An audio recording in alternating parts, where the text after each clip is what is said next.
room tour my house. So, let's go. Samahan niyo muna ako.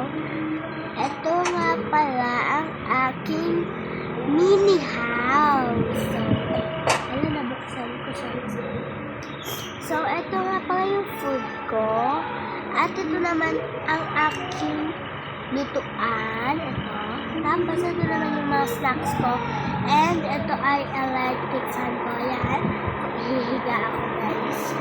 So, yan. Naikot ko yan. Yan. And, ako po ay nakahiga. Ayan. Tapos, ito naman yung aking munting ilaw. Ayan po ang aking munting ilaw. So, bubuksan po natin siya. Pasensya na po, meron po akong ubo. So, ayan po, pag wala po siyang ilaw, ganyan po itsura niya. Pag may ilaw, ganyan po. So, ito nga po ang van ko na nagawa. Tapos, ito po sa labas.